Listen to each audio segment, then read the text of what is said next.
I mean, it's just been one thing right at the end of the match that has cost him in both losses.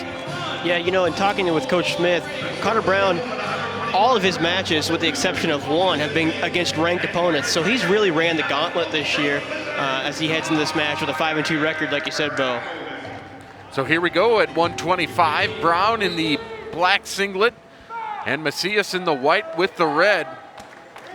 As this is the it's hard to believe, but it's the final duel here at the Hearn Center this year already.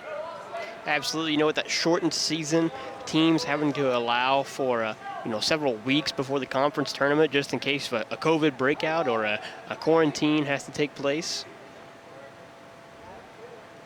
So far, Macias and Brown going after one another. Yeah, Macias got in on a nice high cross right off the whistle almost. Now we're still here in a scramble off of that transition. The initial shot from Macias right away, as Matt said, they'll stalemate it and they'll go back. It's one thing, we had some extra matches before and we saw a lot of early shooting in those matches. That we did, yeah. I think 5 out of the 6 matches, a takedown occurred in the first 30 seconds. Macias in on an ankle pick. What can Brown do with this one as he grabs the ankles and goes over the top? Macias has been the aggressor so far. Can Brown get out of this? Now there's a leg for Macias. He adjusts his headgear. He's got Brown hopping around. He's got Brown in a bad position here. He's got that leg up, and he's going to look to finish here. But Brown doing a good job hopping around on his foot here and defending this. Still no score. Macias taking his time, trying to work to where he can sweep the leg. Brown still hopping around halfway through the first. Brown goes in, tries to do a counter move, still no score. Now you see Connor Brown set the corner there. He's working on scooping that ankle, and he's trying to get the shoulder of Macias out from underneath his leg. There's a takedown for 2 for Brown.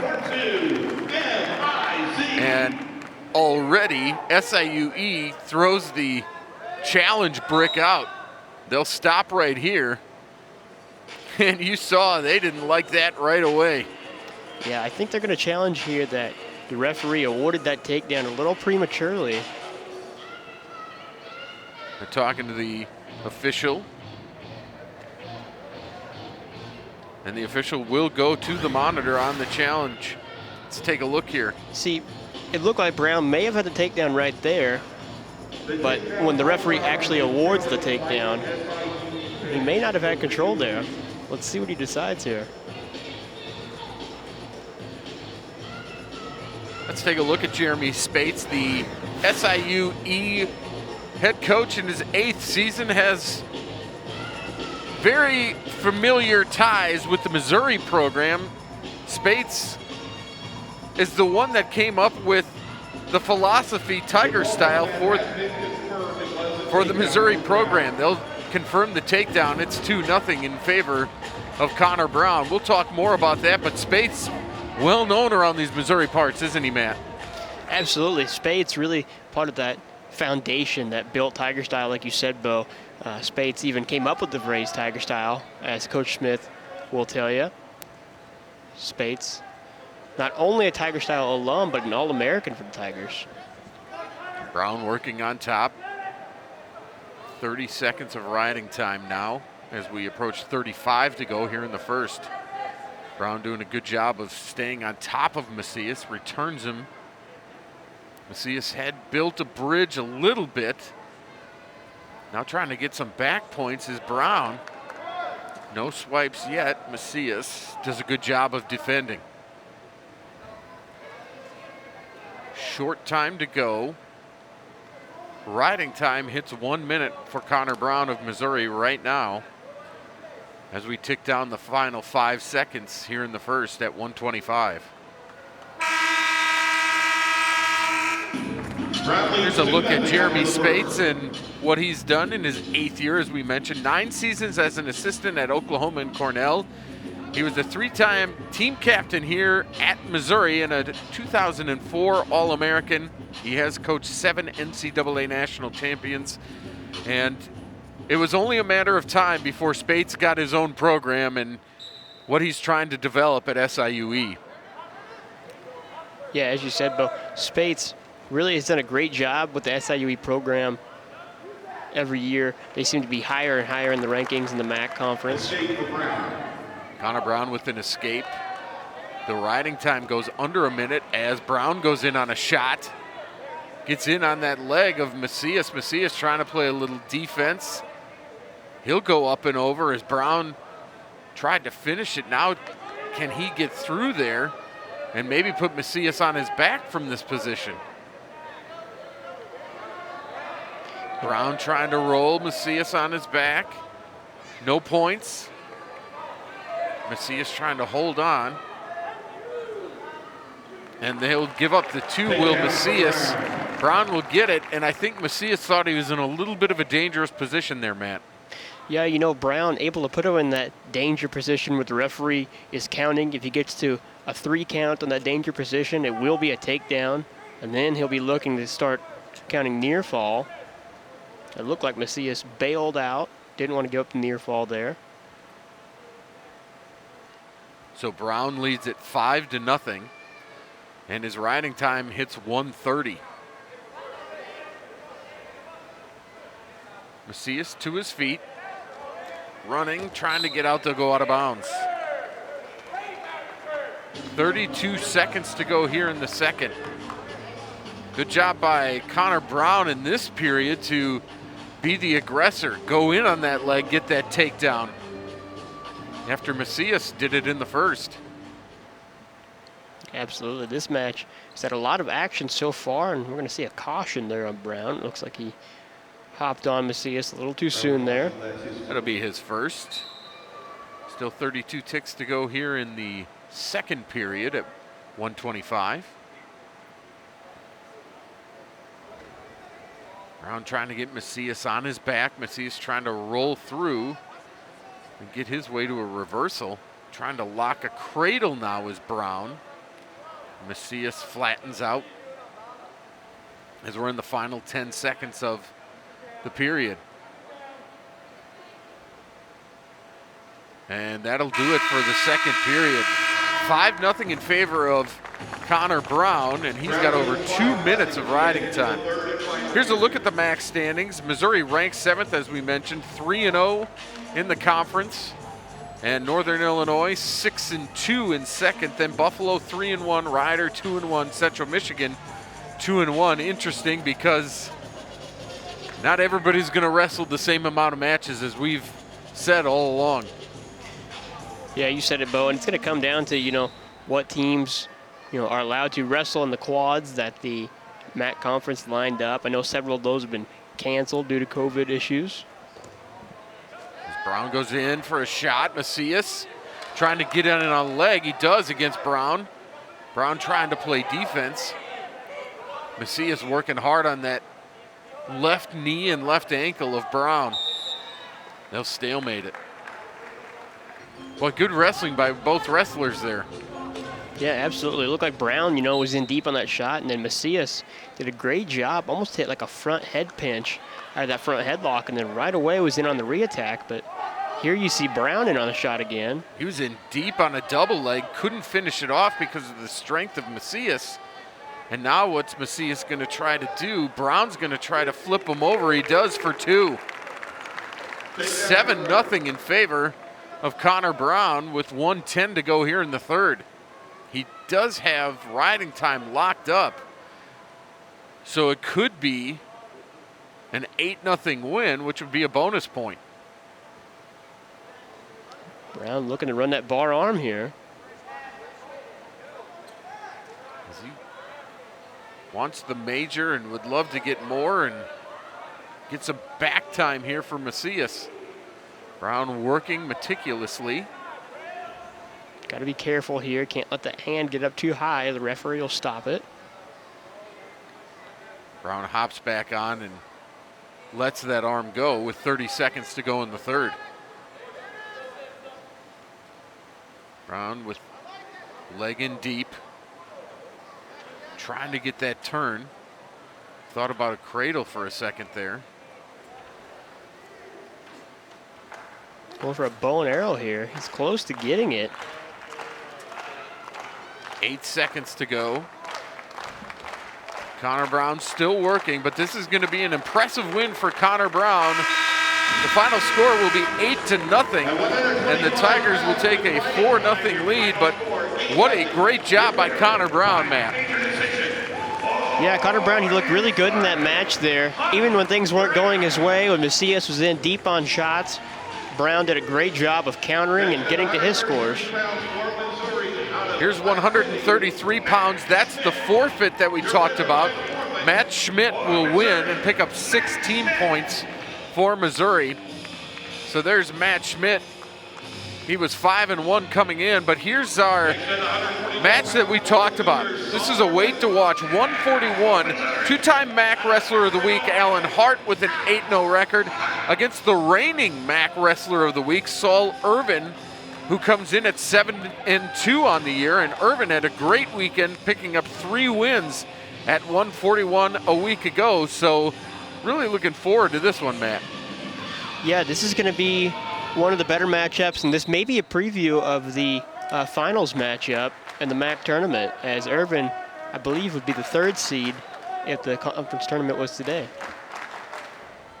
So let's see what happens. Hart, obviously, as we mentioned, perfect 8-0 on the year. He's had some impressive wins. He's got a gas tank that doesn't quit. But Saul Irvin, as we said, as they'll stalemate and go back to the middle, picking up 3 wins, one over Derek Spahn of Buffalo 5-1. He beat Kyle Schickel of Clarion 13-5, and then beat Caleb Brooks of NIU 5-2. It's a very consistent wrestling last week for Saul Irvin. Hart goes for a shot. Nothing doing. You can see Irvin shaking his hands, ready to roll. As they are now about 1 minute in. Hart goes in for another shot. They'll reset back to the middle.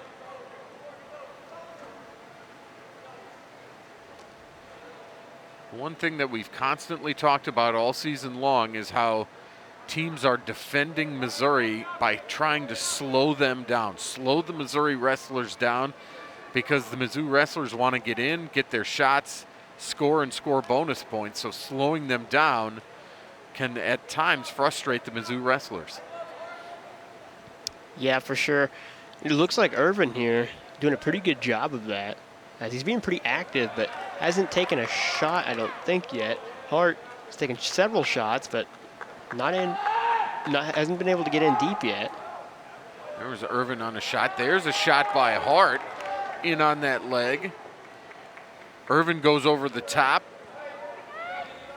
with the Cougars down his back. And now Hart trying to come out the backside. Hart maneuvering, trying to get his arm through that leg and pick up the takedown and maybe get Irvin on his back. Yeah, you see here, Irvin has the far ankle of Hart. That's keeping Hart from hooking his ankle and picking up this takedown. So they still move around. 35 seconds to go. Hart tries to get the takedown completed. He can't. Good job by Irvin. And now they'll stalemate it. Good wrestling there by Irvin as he was playing defense. There's a look at Brian Smith in his 23rd season here at the University of Missouri. 304 wins in his 23 years.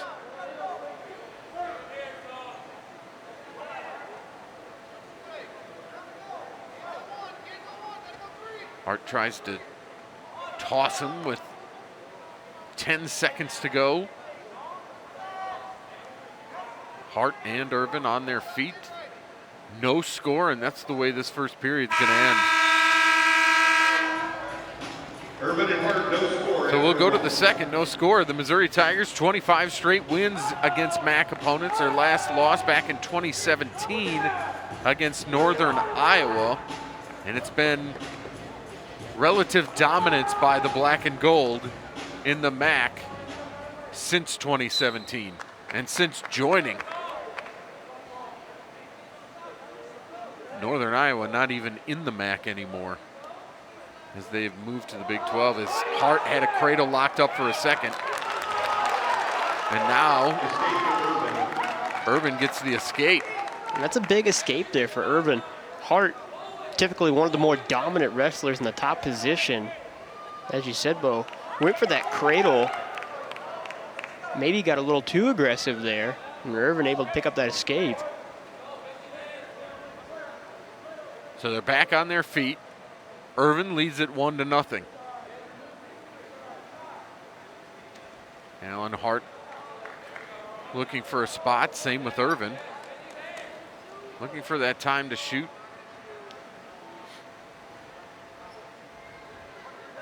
Irvin comes from a great program of Union County High School in Kentucky, where he was coached by another Tiger Style alum, Big 12 champion Marcus Hayne.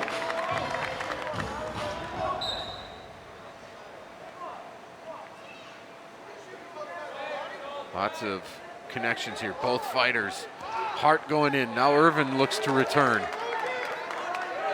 Lots of encouragement from both benches here.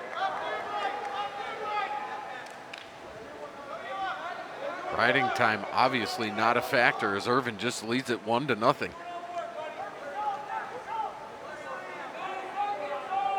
And Irvin has successfully slowed this match down and slowed Alan Hart down.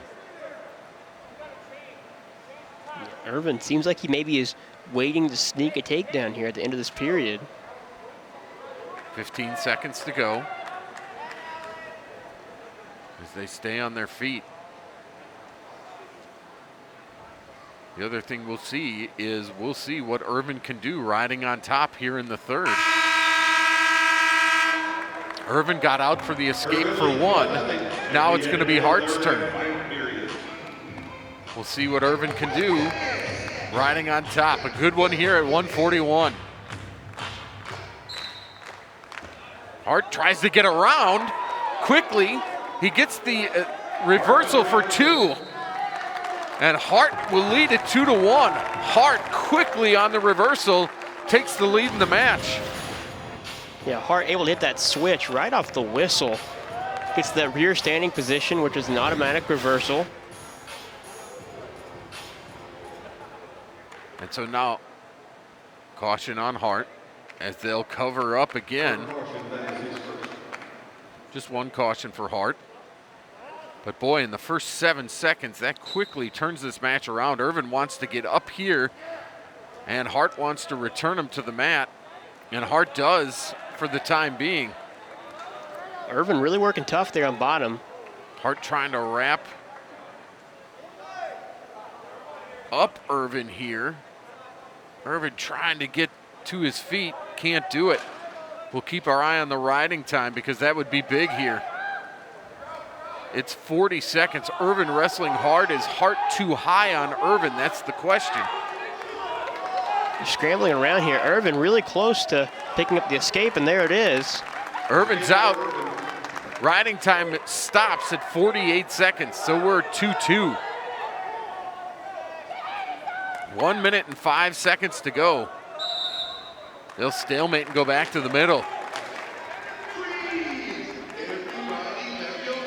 There you see riding time at 48 seconds.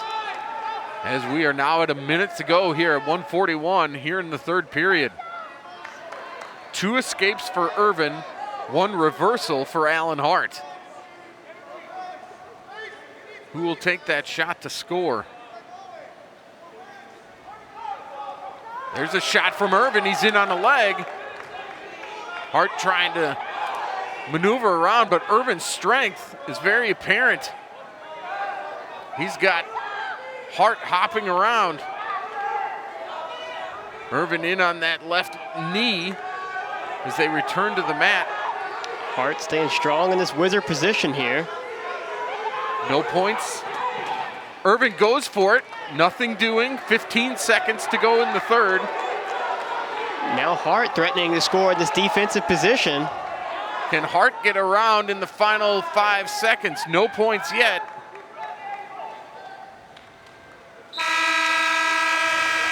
And they'll be going to overtime, tied at 2. I think Irvin thought he lost. I think he did too. He took his headgear off there. Took his headgear off like he had just lost, but he's still good. 2-2 as we go to sudden victory. Irvin resets, as does Hart. You can hear the crowd at the Hearn Center encouraging both ways. There's a shot from Irvin. Good defense by Hart. 40 seconds to go here in sudden victory.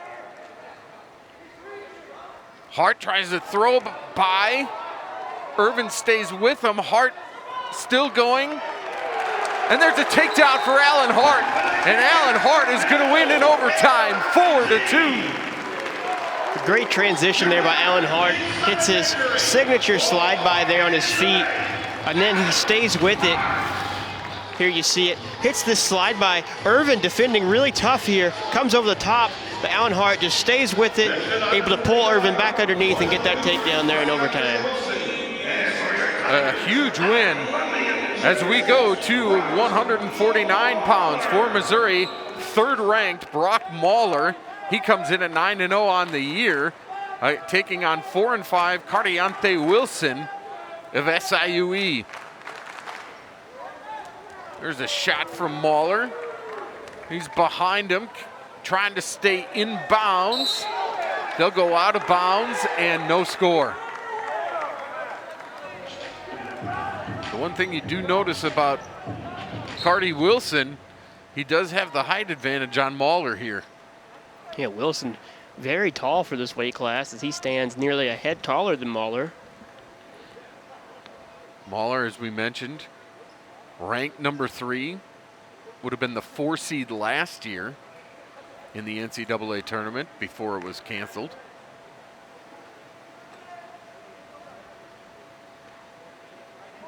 Now after a flurry to start, both wrestlers settling in.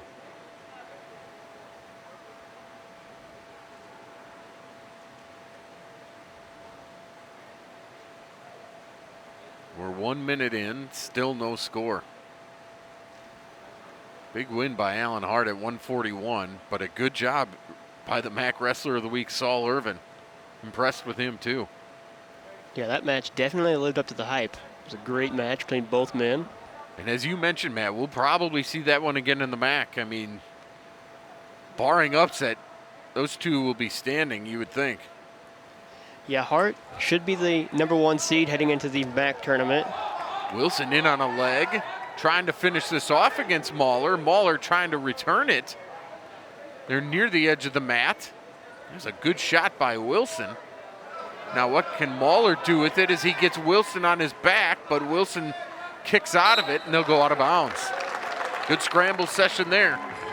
Yeah, great shot by Wilson. Looked like Mahler almost had a cradle locked up there in that scramble.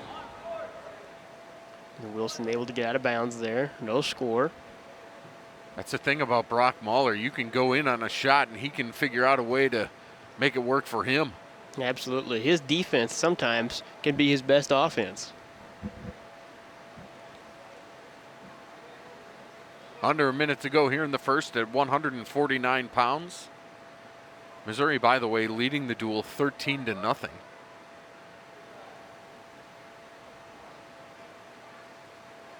Mahler pulling on the head of Wilson. Tried to snap him to the ground, didn't work.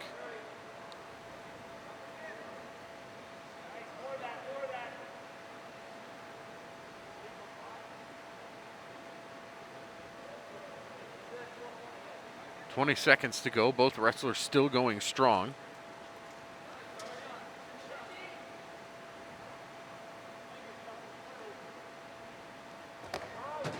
Mahler fakes a shot. Wilson drops to his knees.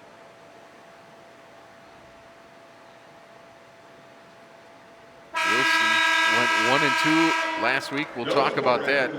Here's Brock Mahler. His career record 71-6. He's a two-time All-American. Finished 6th as a freshman last season, as I mentioned. Earned the number 4 seed. Was 28-1. Had 6 major decisions. I mean, he's just been a rock here at Missouri as he gets the escape 7 seconds in. Wilson last week beat Ben Freeman of Buffalo 9-4, but then dropped bouts to Clarion's Seth Colino, and then also lost to Anthony Chiloni, who we saw, Northern Illinois, 9-2. Wilson wrestling a really tough match here as he's been in on several great attacks. Knows that he has to catch Mahler and finish his attacks if he's going to spring the upset. Should mention Missouri had the week off last week. They were scheduled to go to Kent State, but due to COVID protocols, that duel, which was supposed to be, if I'm not mistaken, a tri-duel, fell apart. Maybe even a quad. I believe it was supposed to be a try between Missouri, Rider University, and Kent State. And it fell apart due to COVID, so Missouri stayed here and had a week off in the middle of the season. They'll wrestle today, and then they'll have another try, or no, next week's a quad at Oklahoma State.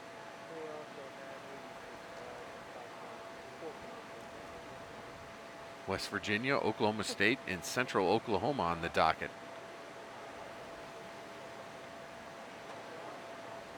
Short time, 15 to go here in the second. 1-0 in favor of Brock Mahler.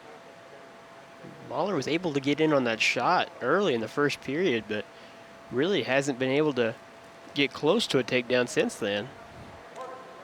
Second period will end 1-0 in favor of Mahler. There's a look at the Cowboy Challenge next Sunday. Number 5, Oklahoma State, Central Oklahoma, and West Virginia. That'll be a really good one before the MAC, which the MAC championships come up February 26th and 27th. We'll have that here on the ESPN networks. So now Mahler on top, hoping to ride out Wilson. Wilson trying to get that escape and tie things up. Mahler so good on top, as we have seen in the past. Yeah, Mahler doing a great job here of getting Wilson broke down. You see he's got that back ankle hooked. He has the one wrist of Wilson. Mahler has a great turn that we've seen before. Let's see if he can get to it here. Wilson trying to build a bridge. Mahler breaks him down again.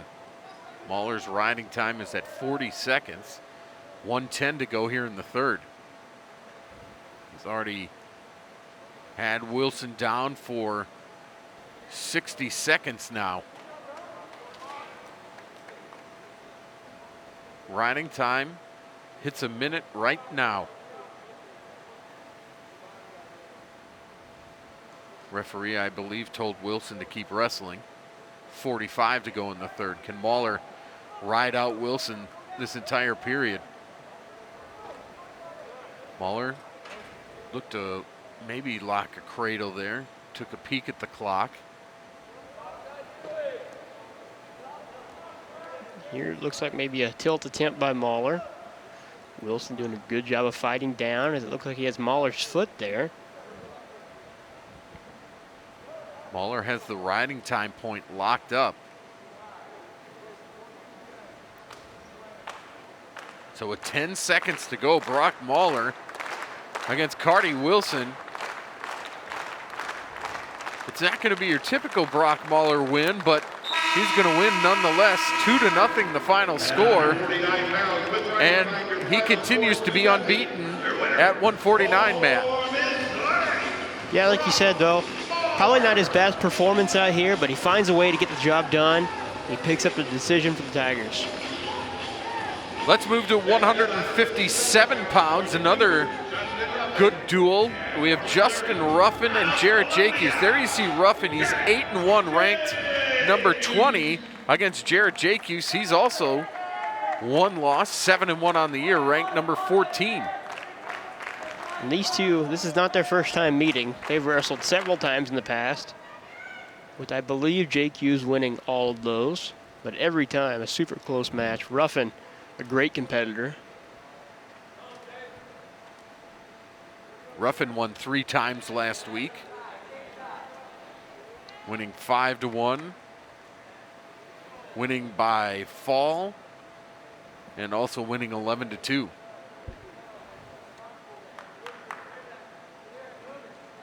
Jake Hughes and a Ruffin square off here, 45 seconds in.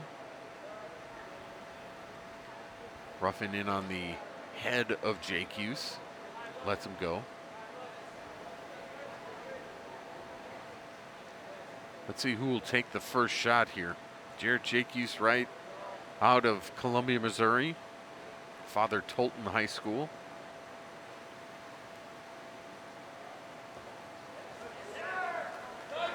Ruffins snaps down Jake Hughes.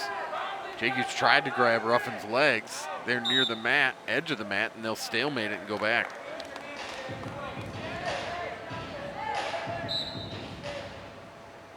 I thought maybe Ruffin went in a little too much and Jake Hughes was going to get his leg. It didn't happen.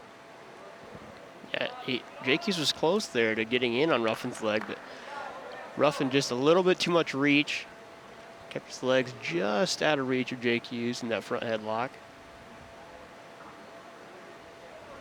1:15 to go in the first, no score. Jake Hughes of Missouri, Ruffin of SIU Edwardsville. Jake Hughes tries a shot, but Ruffin is there. I'm impressed with Ruffin's There's upper a body nice, strength. Nice high single shot by Jake Hughes there. No score yet, as Jake Hughes caught Ruffin maybe a little too high. Now can Jake Hughes finish? He's got 44 seconds to do so. Finish this takedown as he tries to put Ruffin maybe on his back if he keeps on driving. Ruffin playing defense still. Now they roll through. No score. Still 25 to go. And now Ruffin's in a better position as they stalemate it. Good job by Ruffin there to play D. Yeah, Jake Hughes was on a great shot there. He was in deep. Ruffin did a great job of scrambling there, keeping Jake Hughes from transitioning to 2 legs. Good shot by Jake Hughes, but couldn't finish it off as we come near the end of the first period. And there'll be no score between these two at 1:57. No score after the first. Here's the shot, Matt. And not a typical shot by Jake Hughes, as he usually hits his knee on his high crotch. There wasn't really a high single because he had his head on the outside, but great attack by Jake Hughes. Jake Hughes chooses down to begin the second, a caution, the first on Ruffin. Again, Ruffin, the only ranked wrestler for SIUE.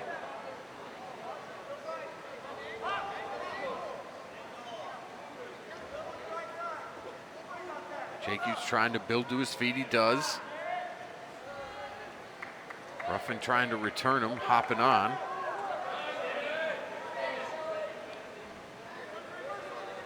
Jake Hughes looking to slip through here as he continues to wrestle. And now Ruffin has Jake Hughes in a prone position, and he's getting some back swipes. And now Jake Hughes gets out of it, and that's going to be a reversal for 2. Jake Hughes with the reversal. So Jake Hughes leads it 2-0. A stall warning. I think the stall warning was on Jake Hughes, wasn't it? Yeah, it was. I think the referee telling him he needed to return him quicker. Here you see that scramble. It looked like Ruffin was really close to getting back points there. Maybe got a couple of 1 counts. Referee saying that The majority of that scramble, Jake Hughes was out of near fall criteria, saying his shoulders were too high up off the mat. Rough. I think was frustrating the SIUE bench, but Jake Hughes able to pick up the reversal off that. Ruffin's out with the escape. Ruffin did get another caution on the restart. That's his second. So it's 2-1 as we reset with 45 seconds to go. In on an ankle that time is Jake Hughes. Nice misdirection, low-level shot by Jake Hughes as he's now posted up, trying to come out the back door in this position. They'll stalemate it, and Ruffin will reset with Jake Hughes. But a good couple of shots so far by Jarrett Jake Hughes. It's been effective. Ruffin really has been doing a great job so far of stopping all Jake Hughes' attacks. As you said, Bo, it looks like Jake Hughes has been close to scoring several times, but every time so far, Ruffin able to defend. In the red zone of the second period. So Jake Hughes with the reversal, Ruffin with the escape. We go to the third, and Ruffin will choose down, trying to tie this up with an escape. 2-1 Jake Hughes as we start the third. Ruffin gets up. Jake Hughes trying to return him, but Ruffin's so quick to get to his feet, he's out. And it's 2-2. We'll have nearly a full period of wrestling to see who can break the tie. A big match for seeding in the MAC championships in a couple of weeks. I believe these two would be the 2 and 3 seeds if the conference tournament was today. Which means that if everything held, as Jake Hughes is in on a shot again, everything held, they'd meet in the semifinals. Ruffin trying to play defense. Jake Hughes trying to get him for 2. No points yet. He's got both ankles here. Referee says no takedown yet. Referee gets in there. Jake Hughes still going to work. The Mizzou bench not happy with this call. Looks like they're probably going to end up stalemating it, and then Mizzou is going to challenge it. Yep. Coach Smith already has the challenge brick in his hand.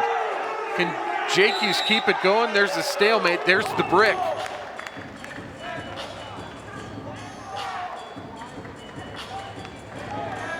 I think that Brian Smith is telling the official he had both ankles.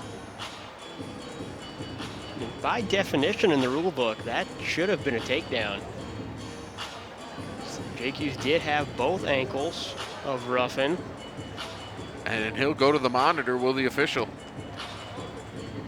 The call on the mat was no takedown. Let's take another look here, Matt. He's got one leg. Now he's got the second. Especially when we get right here, you see Jake Hughes is over the top of both legs, around both legs. Ruffin. As we await like you do.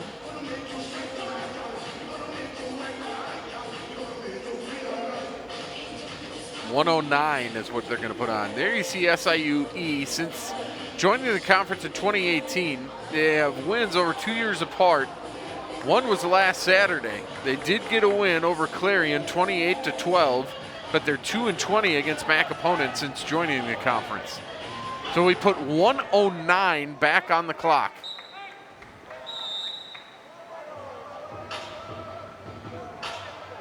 .109 back on the clock. They blew it in, but the secondary clock, the scoreboard is right, the secondary clock not right.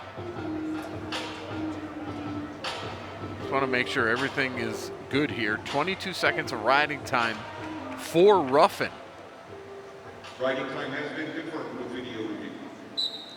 And so Ruffin gets to his legs in a hurry, and he's up and out, as we mentioned. So now there's a minute to go, 4-3 in favor of Jake Hughes. Ruffin knows he has to have a takedown. He goes for a low-level shot. Jake Hughes blocks it as they lock up. Still 40 seconds to go here. A lot of wrestling left. Jake Hughes can't necessarily shut down. He's going to have to stay somewhat offensive. Riding time will not be a factor in this match, so it's a takedown for Ruffin or JQ's holding on. JQ's in on a leg. He's in on the right leg of Ruffin with 23 to go. Ruffin needs to figure out how to work around this. Now 15. JQ's continuing to move around. Ruffin trying to play defense, but it was a great shot by JQ's. Now 5 seconds to go. Jarrett Jacuse with a great shot. It's not going to finish it, but it will finish the match, and Jacuse will win 4-3.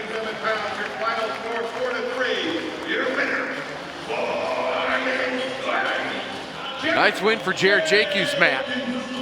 Yeah, like I've said, those two have wrestled a bunch of times. It's definitely difficult, that it gets tougher and tougher every time you wrestle an opponent multiple times.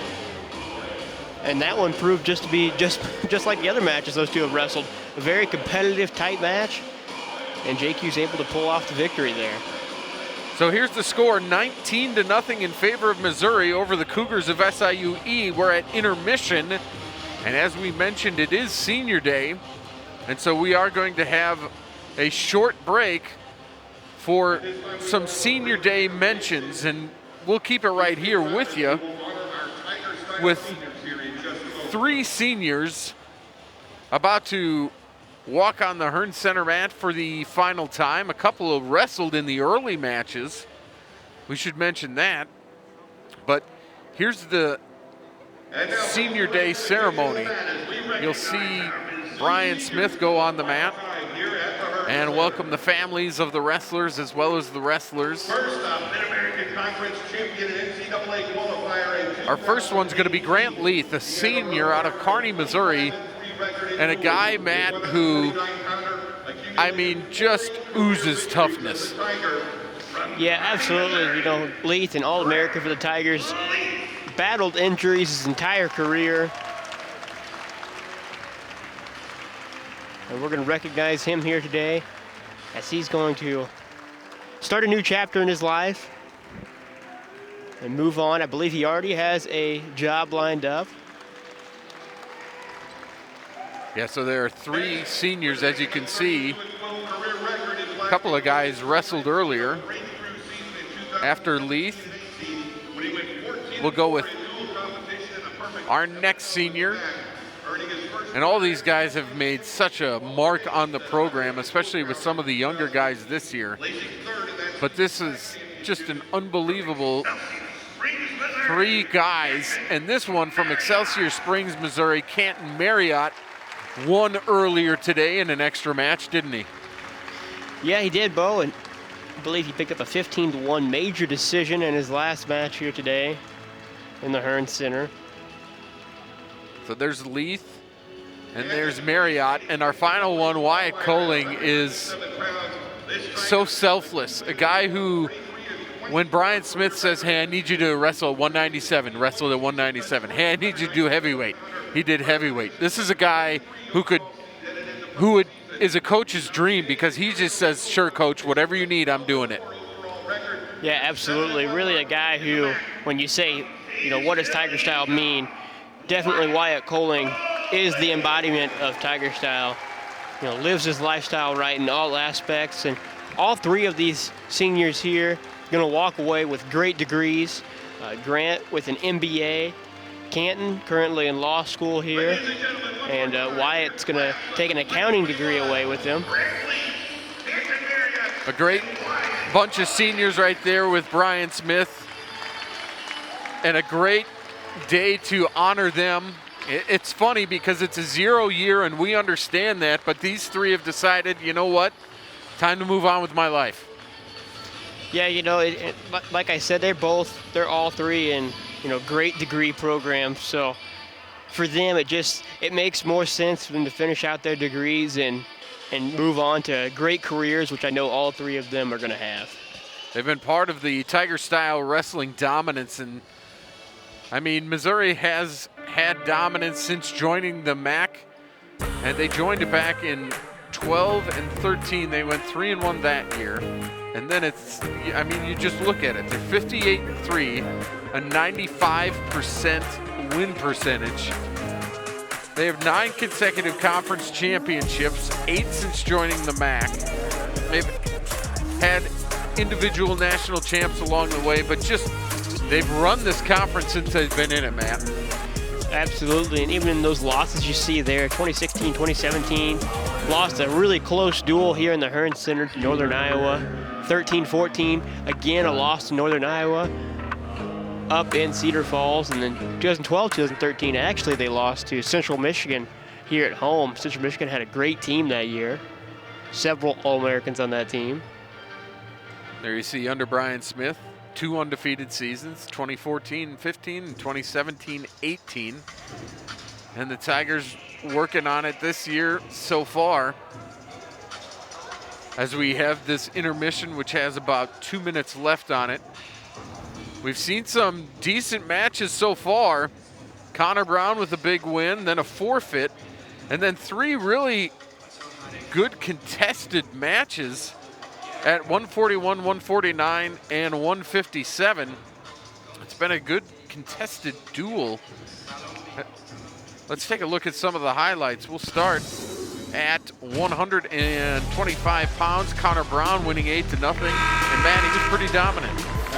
Yeah, he was. You know, that match was really closer than the score indicated, as Macias really gave Brown a run for his money. Then you see here, Hart and Urban, the marquee matchup, in my opinion, of this duel. Great bout, went to overtime. And you move on to Brock Mahler winning 2-0. Jared Jacques coming back and winning 4-3. Again, there was a forfeit at 133 as we get set to resume at 165 pounds. And I want to talk about 165 because we will see the freshman for the University of Missouri, Keegan O'Toole, 8-0 on the year. And this guy came in with a lot of accolades coming in, and a lot of eyes on him, and he's done nothing to disappoint, Matt. Yeah, absolutely. Keegan O'Toole has really opened everybody's eyes this year. Every time he steps on the mat, when you talk to him, he's just focused on scoring points and looking for falls, and that's exactly what his performances reflect. As you'll see, he scores a lot of points. I believe every one of his matches that hasn't ended in the fall has ended in double-digit points. So Keegan O'Toole full of action as he gets ready to take the mat here. As they throw some wrestling shirts in the air. Hey, good shots up there. Here's a look at the results so far. Connor Brown won 8-0, got 4 points for the major. Then the forfeit for Matt Schmidt. Allen Hart won in sudden victory. Mahler won 2-0. Jacques with a 4-3 win. As we go to 165 pounds, it's Chase Deal. Chase Deal comes in with a 1-8 record against Keegan O'Toole. O'Toole 8-0, and there you see Mr. O'Toole. A diehard Packers fan, had some heartbreak 2 weeks ago today. Not sure he'll watch the Super Bowl this afternoon, but if he does, he'll root for the Chiefs. I did ask Keegan 2 days ago who he was going to be pulling for in the Super Bowl, and he did tell me he was not going to watch the game. I am not surprised. So there you see Keegan O'Toole as we get going at 165 pounds. Several shots for O'Toole already. Deal with a few of his own. Deal goes to a knee, and O'Toole with the active hands now in on a leg. He's got Deal's right leg and especially ankle. Can he finish off this takedown as Deal hops around? O'Toole will put him down for 2. With a takedown for 2, NIC. So O'Toole leads at 2-0, and will start the riding time and tried to build a cradle. Let's Deal get back up. And O'Toole went in on a shot for the other side. Couldn't do it. Good catch by Deal. O'Toole went for like a little no-touch duck high crotch there. Deal able to stop it as Deal working in this front headlock position that they're going to stalemate. They'll stalemate it 1 minute and 2 seconds into the first. Deal fakes a shot, grabs onto an arm. O'Toole locks heads. Tries to size up Deal. Deal moving backwards. And now he moves back to the middle. Smart move. Halfway through the first period. 2-1 in favor of O'Toole, who's in again. Working hard. And he's got Deal in it. The splits pretty much. And now Deal goes down, and there's 2 more for Keegan O'Toole. O'Toole did a great job of finishing there. Really an unconventional finish. Not sure if you could see it from our camera angle, but instead of going for the far ankle, like you said, Bo, Deal in the splits there, O'Toole grabbed the wrist of Deal that was posted on the mat, taking away one brace from him, and Deal having to turn down, and O'Toole picking up the takedown there. I can't say I've ever seen anybody finish that shot like that before. O'Toole trying to build a number of things here to try to get some back points as he slips a peek at the time. Knows he's still got 30 seconds left. Trying to break down Deal and get him on his back. Deal trying to build something from the bottom, hasn't been able to.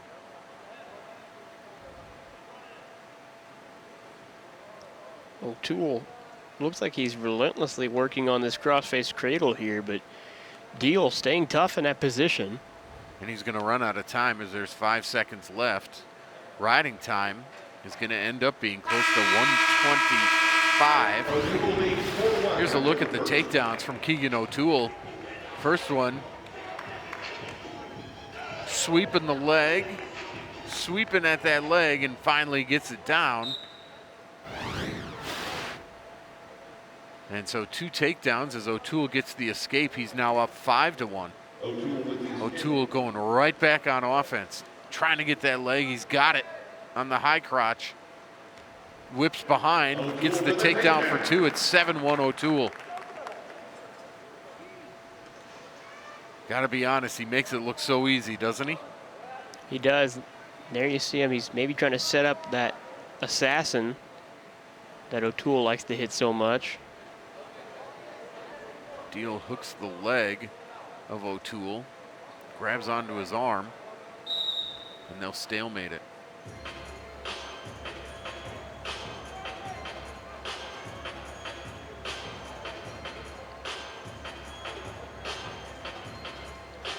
So O'Toole is going to let Deal up for the escape, 7-2. And as Matt and I talked about, O'Toole has been very good at scoring bonus points. No points yet there. O'Toole still with his foot in the circle. Deal did a great job of fighting that one off. It looked like O'Toole had him taken down. And there's a takedown for O'Toole. He'll go out of bounds. O'Toole looked at the official and said, "You gonna call it? Because I got it right here and then I'm going out." And I think O'Toole's gonna let him go again. Let's see if he covers him up or if he lets him go. He will let him go. It looks like he's gonna start in this optional start here. 9-3 after the escape for Deal. Riding time, by the way, 148 in favor of O'Toole. He leads by 6, looking for more. O'Toole in on a leg. There's a takedown for 2. O'Toole gets the takedown. He wants more. O'Toole with a nice little duck under there. Deal ended up sprawling, and O'Toole went to a high crotch, able to finish it. Pick up that takedown. They'll roll out of bounds. O'Toole with 2:01 of riding time now. 18 seconds to go in the second. Let's see what he does here. Looks like this time he's going to cover him up for the final 18. See if he can build something on Deal here in the final 10. Just the second period. O'Toole leading 11-3. His riding time is over 2:15. That'll end the second. 11-3 in favor of Keegan O'Toole. O'Toole leads 11-3. That's into the third period. Deal's gonna choose down. O'Toole says, let's start on our feet. So it's 11-4 with the escape. Deal goes right in on the leg of O'Toole. They roll through, and it's going to be a takedown for O'Toole. O'Toole leads at 13-4, and he's going to try to build some back points here. This looks like a sneaky move from O'Toole here as he goes out front and gives up his leg, and he's got the cradle now. And he puts him on his back. Deal is down. O'Toole had him on his back. Now he needs to just work him back on his back. What a great move by O'Toole there. Had the near side cradle, got his near fall, sensed he wasn't going to get the fall. There's 4 points for O'Toole. He's going to let up Deal. 17-5 now. Still a minute to go. Give Deal credit. He goes for the shot. Now trying to hang on. O'Toole trying to lock up a cradle again. Trying to flip Deal over. He'll get the takedown for 2. O'Toole not letting him up yet. There's an escape. 19-6. They'll go out of bounds with 35 seconds to go. A takedown by O'Toole would make it a tech fall.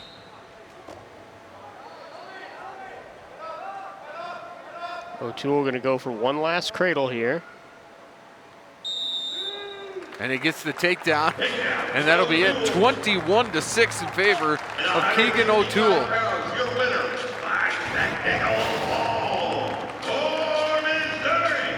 See O'Toole here nearly got the fall with that near side cradle that he later transitioned to an assassin. Not able to pick up the fall, but did pick up the tech fall and continues his streak of picking up bonus points. And he moves to 9-0 on the year. We move to 174 pounds. Kevin Schwenter at 4-5 gets taken down right away by Peyton Mako. Peyton Mako of Missouri, 8-0 on the season as well. Looks like they called that one no takedown. They said it might have been reaction time. Yeah, so no score, but Mako was in quickly, wasn't he? Again, right after the whistle. We've seen that a bunch today. Mako tries for a shot. Schwenter with the defense. Schwenter picked up 2 wins last week. Went 2-1. Beat Jake Lanning of Buffalo 6-1. And then he beat John Worthing of Clarion 13-9. His lone loss was to Mason Kaufman of Northern Illinois, and that was just a 3-2 decision.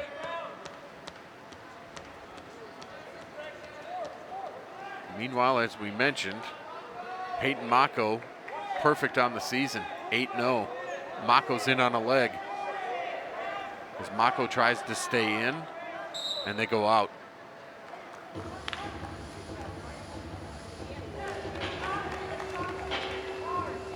Peyton Mako ranked 11th in the country.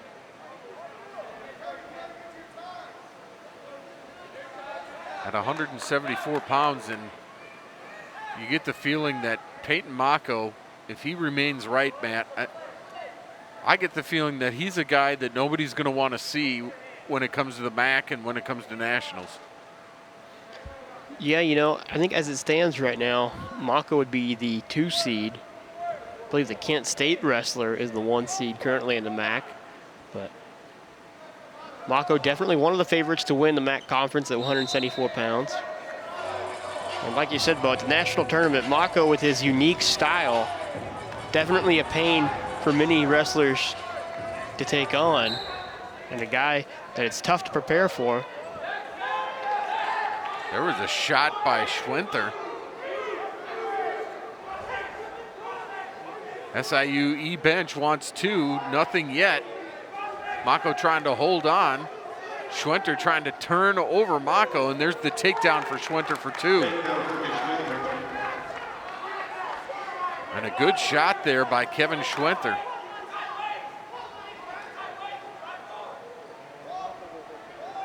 He's got the first takedown of the match as Mako tries to build back, build to his feet. But he gets returned by Schwenter. Good return. Mako did a good job of getting to his feet, but couldn't get the escape. Schwenter still holding on. Mako trying to roll through. There's the escape. There's the escape for 1. It's 2-1. Good job of rolling through here. Yeah, this is really one of Mako's signature escapes. He's got a great gymnastics background, really athletic there. He cartwheels over the top of a lot of guys, and he's pretty successful with it.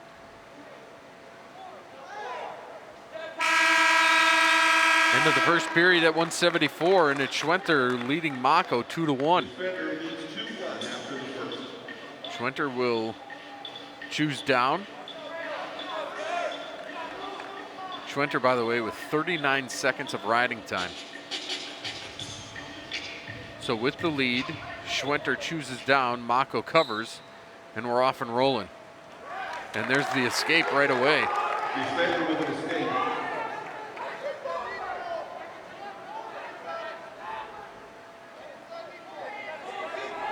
Cougar wrestler leads it 3-1 early in the second.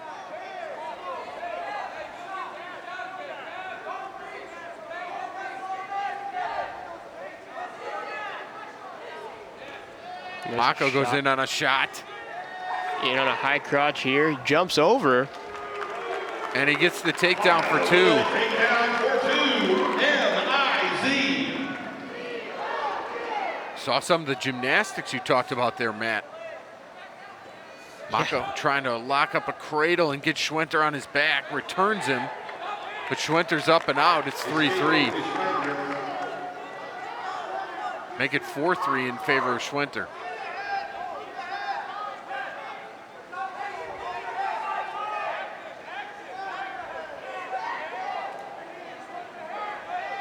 Still 50 seconds to go here in the middle period. Mako blocks a shot, now goes for his own and is back on Schwenter's right leg. Takes him down for 2. Nice single leg shot there from Mako.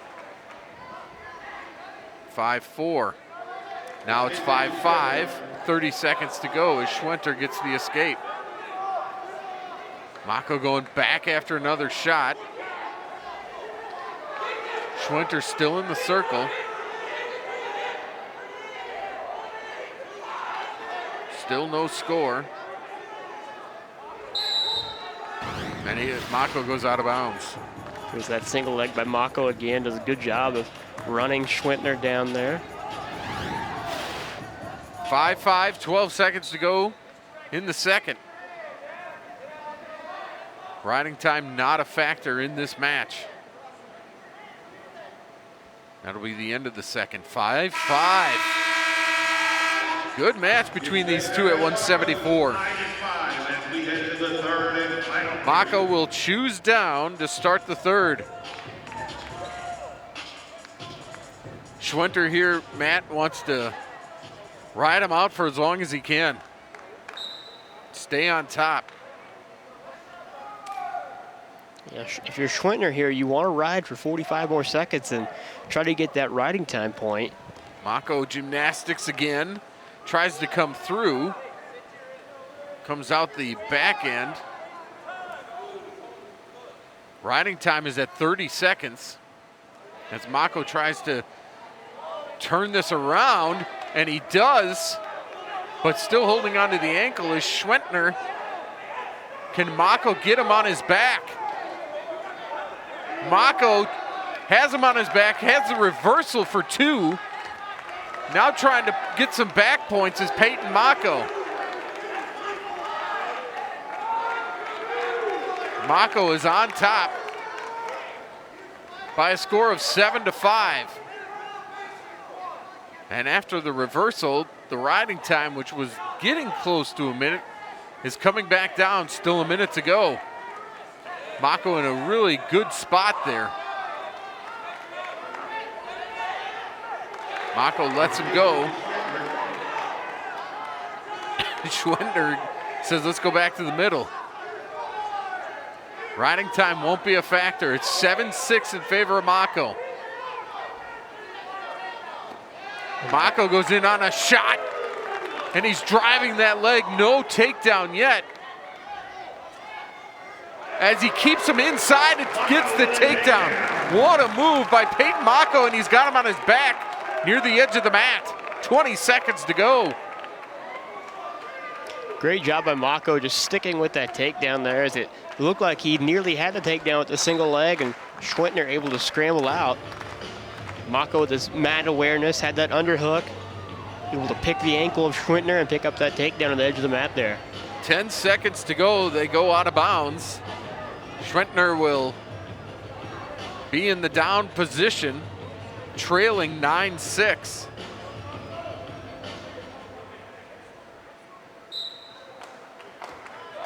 He gets the escape, 9-7. Now Schwentner knows he has to go with short time. That's going to do it. Peyton Mako's going to win it 9-7. What a match. Yeah, lots of action there in that one. Both wrestlers really got after it. Peyton Mako able to come out on top. Here's another look at that ankle pick by Mako to end that third period. Here was the maneuver right at the end. Good job of Mako realizing that he was going to go right after the offense again. So let's move to 184. It's Ryan Yarnell, 5-4 for SIU Edwardsville. And it's Colton Hawks, 5-2 on the year for the University of Missouri. Colton Hawks really done a great job this year as a freshman. He really goes out there and has a lot of action for a freshman. He's not afraid to get after it, as many of his matches have been double-digit points as well. Hawks has 2 losses, as I mentioned, both of them, if I'm not mistaken, by single points. He's had good matches so far in his freshman campaign.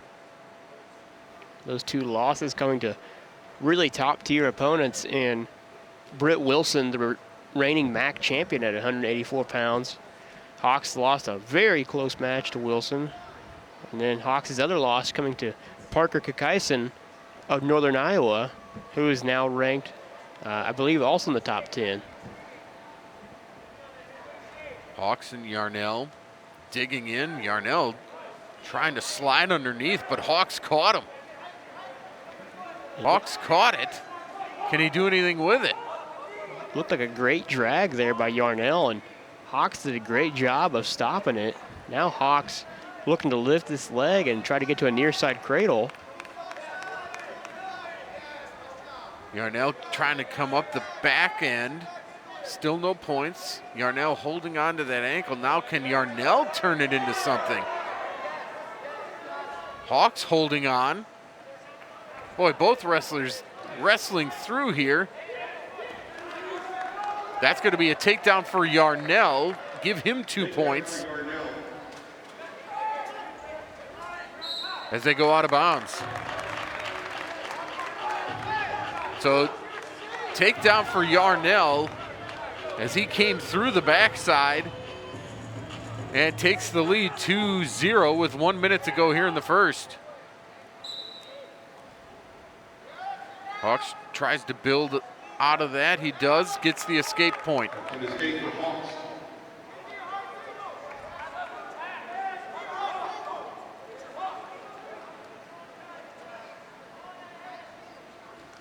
There's a shot by Hawks.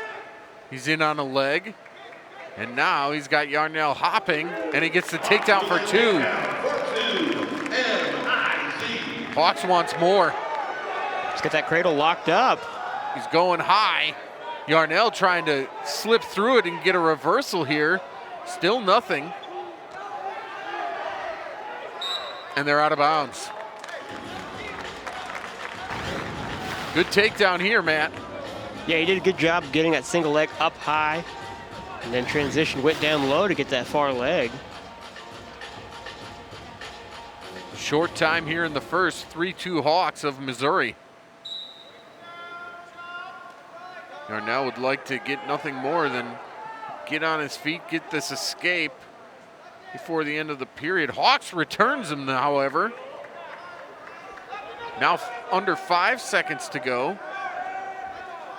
And that'll be it. Hawks rides him out in that final 17. This is a great return. Yeah, almost a little foot sweep there for the return by Hawks. So Hawks leads 3-2 as we go to the second. Hawks chooses down.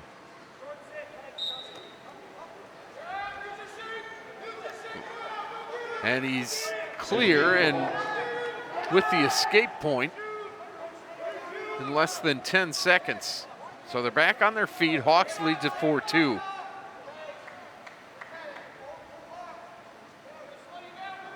Yarnell had 2 wins last weekend as well. His lone loss came against Britt Wilson, who you mentioned before, of Northern Illinois. That was 22-8. Shows you how dominant Wilson's been.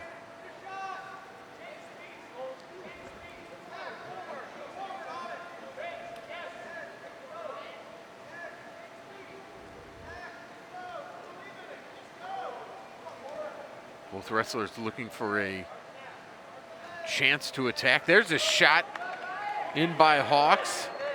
Yarnell catches a good portion of Hawks, however. And now Hawks trying to roll over Yarnell, but Yarnell's in a great position to move around and get a reversal. The SIU bench here calling for a takedown as Yarnell has the back ankle of Hawks hooked. And they'll stalemate it. And you know this as well as I do. This is the problem with challenging so early. You throw that brick out in that first match, you don't have it the rest of the way. And they'll take a look at Yarnell for a little blood. Yeah, there's been several instances since that 125-pound match that looks like SIUE would have liked to have challenged, but as you said, Bo, they lost their brick in the first match between Macias and Brown. A little magic in Missouri right now. The wrestling team, as we mentioned, 9-0. They're 7th in the Intermat rankings. The men's basketball team with a 13-3 record. Beat Alabama yesterday, hung on to win. 3 wins against top 10 opponents. The women's basketball team won at Auburn today. And of course, the Chiefs seeking their 2nd straight Super Bowl victory when they take on the Buccaneers this afternoon. That'll be at 6:30 Eastern time. Of course, a lot of people here wearing red, not for the Cougars, but for the Chiefs. I've seen a Chiefs sweatshirt. I've seen a Kelsey jersey. A lot of people can't wait to get home and watch that football game this afternoon after this duel. Yeah, what a great Sunday for all the Tiger Style fans out here. A great matchup, and then followed by a couple-hour break, and then the Kansas City Chiefs going for another Super Bowl. Enough time to get home, get that food a-cooking. Get that buffalo chicken dip going. There you go. Short time in the second. Hawks leading 4-2. He's in on a leg again. Yarnell goes over the top. Looks like this might be the way we finish the second period. It is. So Hawks leads 4-2. Yarnell will choose down. His choice to begin the third. Riding time not a factor at all right now. Yarnell to his feet quickly. Hawks holding on just for a minute. And Yarnell gets the escape. It's 4-3. Great match between these two wrestlers here. And as I've been told, Bo, an interesting storyline on this match. Hawks and Yarnell, both coming out of the St. Louis area, who we'd mentioned before, Marcus Hain, Tiger Style alum, Big 12 champion for the Tigers, runs Thoroughbred Wrestling Academy, who both Hawks and Yarnell wrestled for. So obviously they know each other very well. Hawks went for a shot. Nothing doing. Now Yarnell tries.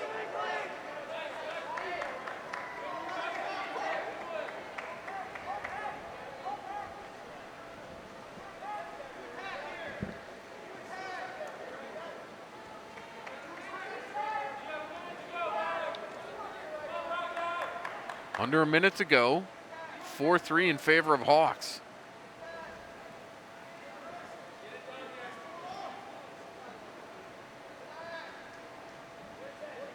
Both wrestlers wrestling hard, and I will say, Matt, fatigue doesn't appear to be a problem here. No, they're both going at it here and still wrestling really tough. Now 30 seconds to go. Yarnell looks for a shot. Hawks backs up away from it.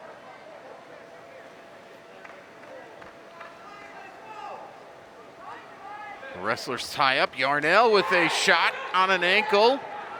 Great drag there by Yarnell. And Hawks trying to pull him through. There's a takedown for 2 from Yarnell with 8 seconds to go. Ryan Yarnell is going to win this one 5-4 over Colton Hawks. And for Hawks, it's another 1-point loss. Your winner for SIU Edwardsville. great job by Yarnell here. He hits a nice drag. Able to pull the leg of Hawks up to his feet. Next at 197 for the Cougars, Austin Andres. And that's the winner. So let's go to 197. Austin Andres at 1-7 on the year, taking on 14th ranked and undefeated Rocky Elam. Elam perfect 6-0 on the year. Andres, as we mentioned, with 1 win on the season. There's a great shot by Andres there. Now Andres holding on as Elam seems to be the one doing the work, trying to flip him over. Can Andres finish this off? They'll stalemate it.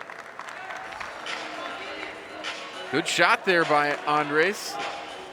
Lost to Samuel Mitchell of Buffalo last week 6-0.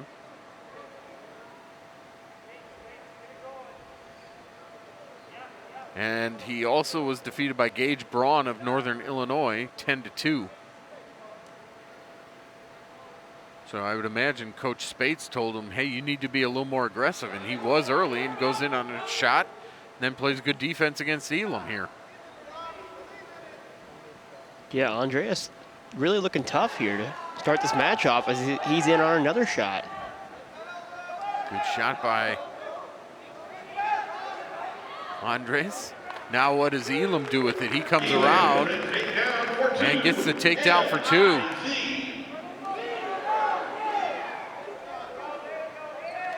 We've seen Rocky Elam all season long get more and more confident. Not that saying that he wasn't confident in the beginning, but now he knows what he wants to do and he takes full advantage of the time and he goes to work on people. Yeah, looking for Elam to get to that crossface cradle that he's been so deadly with here lately on top. Still a minute to go here in the first. 2-0 in favor of Elam.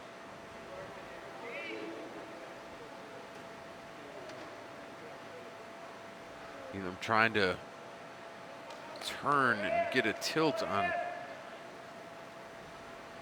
Andres, but nothing happening. Riding time's over a minute.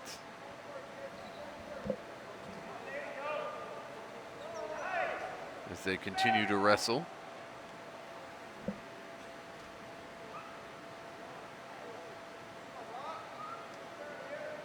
Now 15 to go here in the first.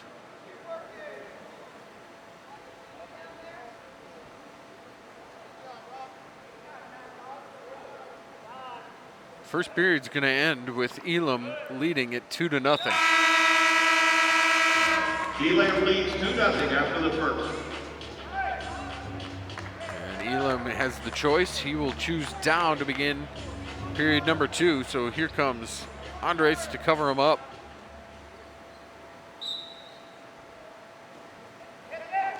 Andreas looking for that cradle to start off the period there. Escape for Elam. Rockies out with the escape and a 3-0 lead. Circling back to the middle and now locking up. Andres again with a shot. Good defense by Rocky Elam. He's going to try to move around and get the takedown, and he does. And then he cuts him.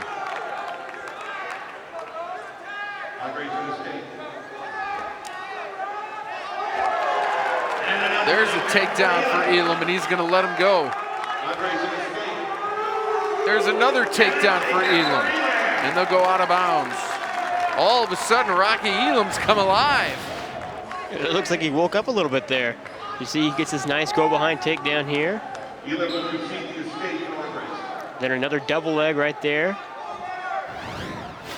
Lets the escape for Andres, so it's 9-3. Elam in on a leg again, coming behind, and gets the takedown. 11-4 after the escape. Now 13-4.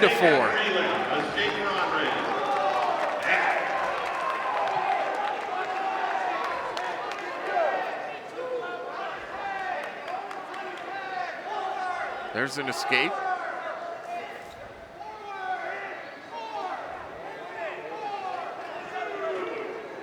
And another takedown.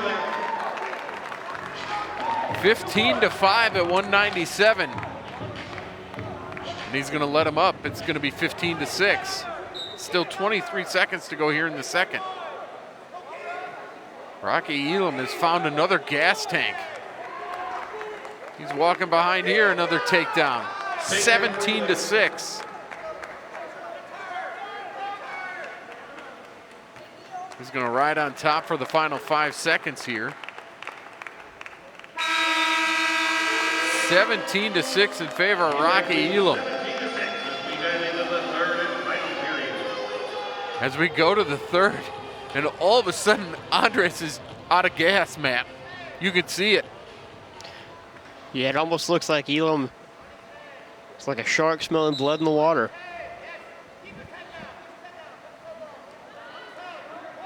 Andres is led up 17-7.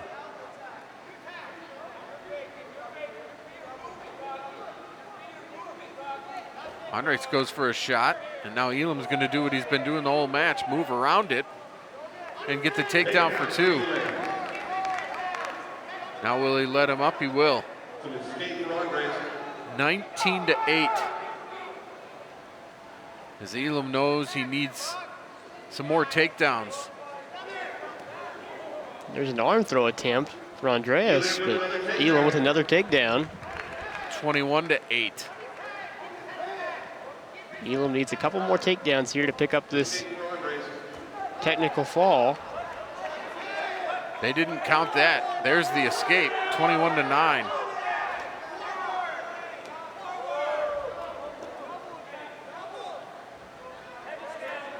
(21-9) right now in favor of Rocky Elam as he's gone to work. Still 50 seconds to go. Trying to go around is Elam.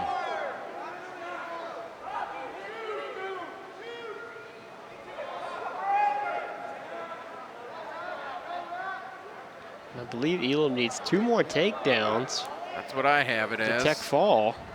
There's one. There's one of them. Now he's got to let him up. 23-10.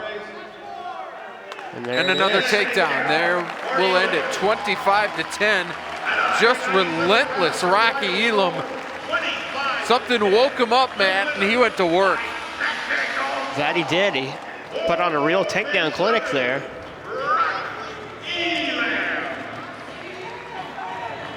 Wow, and so Mizzou leads the duel 32-3. The final match of the day, Colton McKiernan, 5-1, taking on Zach Elam, who's 5-3 at heavyweight. This should be a good one as well. These two no strangers, as they've met a couple times in the past. I believe they're 1-1 against each other. Both meetings 2 seasons ago now, as Elam redshirted last season.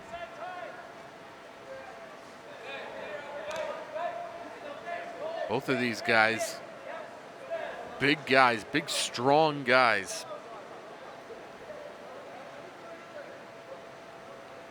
Last week, it looks to me like McKiernan didn't wrestle. It was Eric Bone who wrestled all 3 matches.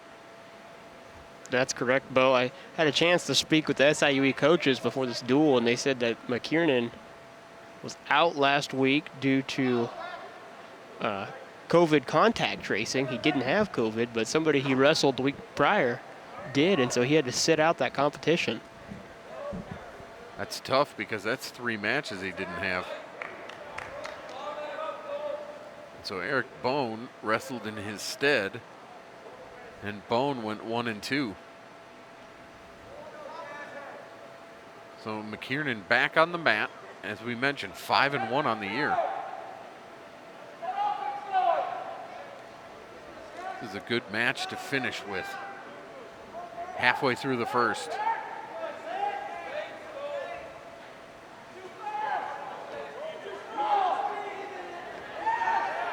There's a nice high crotch by Elam.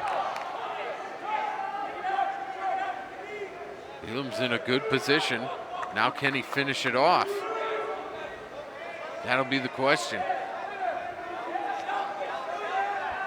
Looking to roll through here. Keeps elevating that foot. Now he comes up with it. He's got a cradle. Nate finishes it off. They're still at the edge of the mat, and there's the escape. They'll still wrestle near the edge, and they'll go out. And they're going to hit Elam for backing there, yeah. You bet. That's a good call. That's a great mat awareness by McKiernan there to recognize that when he got the escape, Elam had his back to the edge, and McKiernan put a couple fakes and shots together there and able to get that backing call on Elam there. So 30 seconds to go here in the period. 2-1 in favor of Elam. Was Elam with a good shot. He was able to finish it off. But McKiernan with the escape. And there is the stall call against Zach Elam. Short time.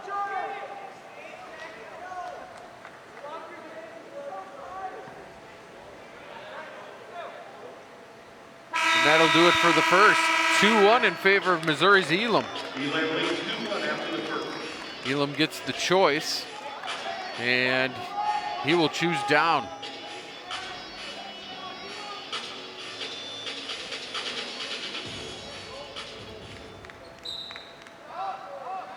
So now can Zach Elam get the escape here? McKiernan always tough on top. As you see, he's got the leg in here.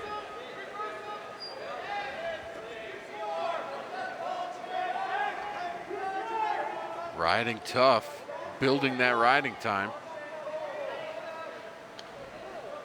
Trying to get a turn on Elam. And now McKiernan with both legs in, looking to break Elam down here.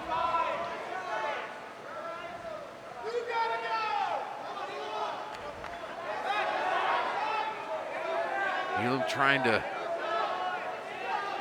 figure out how to get to a spot where he can maybe roll backwards against McKiernan.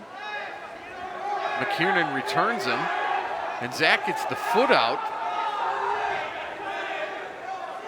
The riding time goes over a minute. Now Elam looks like he may be working on a reversal here as he's underneath the leg of McKiernan. He's going to want to elevate this. Still 40 seconds to go. And a stalemate. It. 1:16 is the riding time for McKiernan now, as Elam will stay down.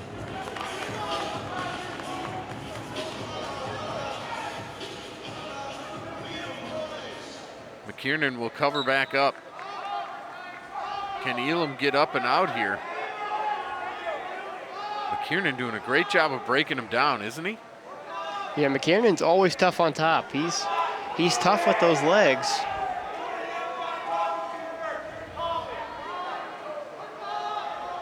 The riding time, there's a stall warning against.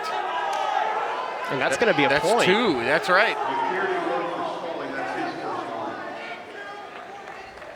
There's the point for stalling. That was Elam Wood for stalling. That was his second, 1 point for McKiernan. So it's 2-2. That'll be the end of the period, and that was a big stall call because now McKiernan can choose bottom, and with an escape, he can go up 3-2. That's Riding right, time's at 1:55 for McKiernan. Elam's in a tough spot here. Ideally, he's going to have to ride for 56 seconds and erase the riding time of McKiernan. And then he's going to want to turn him loose and try to work for a takedown. Otherwise, he's going to have to ride him the entire period here. McKiernan trying to get to his feet. Trying to get out, and he will. So it's 3-2 now in favor of McKiernan. He still has 1:46 of riding time as well.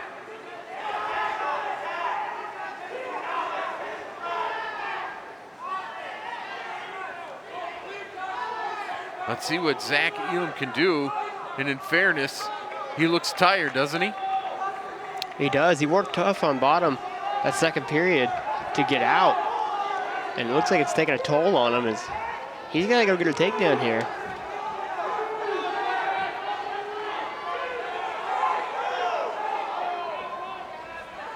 (3-2) in favor of McKiernan as they stay on their feet. Can Elam dig deep? There's a shot. He's in on a leg. Can he finish? He's got to finish it off. There he's working on getting it on the outside of his body. He's driving into McKiernan. Looks like he's close to finishing here. There's the takedown for 2. It's 4-3. The riding time point is locked up for McKiernan. We should point that out. He gets an escape, and he will win the match.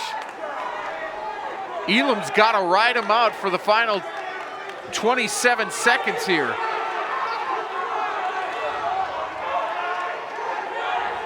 To go to overtime.